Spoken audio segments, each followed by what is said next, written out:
Panorama group, जो सोचता है वो करता है। आपके अपने सपनों का आशियाना। नमस्कार, आप देख रहे सिटी पोस्ट लाइव और मैं हूं आपके साथ नेहा मिश्रा। बात करते हैं बिहार की राजधानी में हलचल एक बार फिर तेज हो गई है। परिवर्तन निर्देशालय ईडी ने राष्ट्रीय जनता दल आरजेडी प्रमुख लालू प्रसाद यादव के बेहद करीबी सहयोगी अमित कांतिलाल को 300 करोड़ रुपए से अधिक के रियल एस्टेट फर्जीबाजी और मनी लॉन्ड्रिंग मामले में गिरफ्तार कर लिया है। अब गिरफ्तारी के बाद राजनीति गर्माहट और तेज हो गई है। तो आइए इस पर बात करते हैं। हमारे साथ मुस्कान प्रत्युष जी हैं। और मुस्कान जी, सवाल यह है कि अमित कांतिलाल की गिरफ्तारी किस मामले में हुई थी? देखिए, अमित कांतिलाल को ईडी ने 300 करोड़ रुपए से अधिक के कथित रियल एस्टेट फर्जीवाड़े और मनी लॉन्ड्रिंग मामले में अरेस्ट किया है।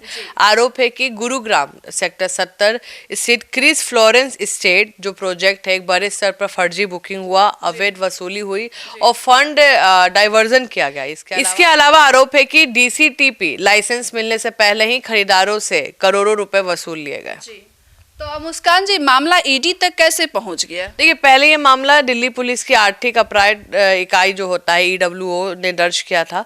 बाद में जब इसमें भारी वित्तीय कहीं ना कहीं फ्रॉड दिखा, फंड को अलग अलग कंपनियों के जरिए घुमाने का संदेह मिला, तब ईडी ने इसे पीएमएलए के तहत टेक ओवर कर लिया। और ईडी का दावा है कि करोड़ों रुपए अलग अलग खातों में ट्रांसफर कर मनी लॉन्ड्रिंग की कोशिश की गई है। तो मुस्कान जी, इस गिरफ्तारी का लालू परिवार और मतलब उनकी राजनीति पर क्या असर पड़ रहा है? देखिए, गिरफ्तारी का सीधा राजनीतिक प्रभाव दिख रहा है। चुनाव परिणाम के तुरंत बाद यह कार्रवाई राजद के लिए नया संकेत बनकर आई है। विपक्ष इस मामले को लालू परिवार की संगीन कारोबारी नजदीकियों से जोड़ रहा है। राजद इसे राजनीतिक प्रतिशोध बता रहा है, जांच एजेंसियों के दुरुपयोग का आरोप लगा रहा है और इससे बिहार की राजनीति में एक नया टकराव सामने आ सकता है।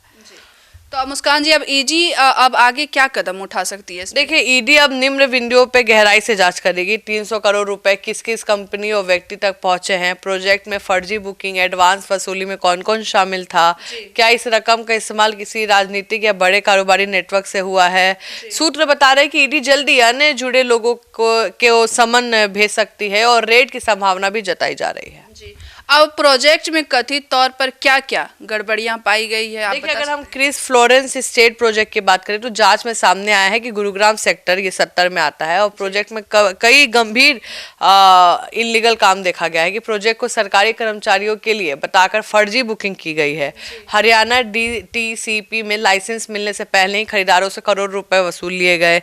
निर्माण की स्थिति के बारे में खरीदारों को गलत जानकारी दी गई। एक अन्य डेवलपर के लाइसेंस का उपयोग करने के नाम पर धोखाधड़ी की गई।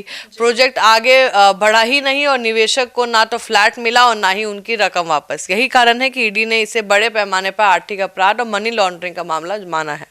तो जैसा कि आपने सुना ईडी के बारे में, अब इस घोटाले की मनी ट्रायल और इसमें शामिल अन्य लोगों की भूमिका की जांच में जुट गई है। अब आने वाले दिनों में पूछताछ सामने और संभावित रेड से बिहार की राजनीति और भी गर्म होने की संभावना है। तो ऐसे डिबेट के लिए बने रहिए हमारे सिटी पोस्ट लाइव के साथ। दीजिएगा इजाजत। धन्यवाद।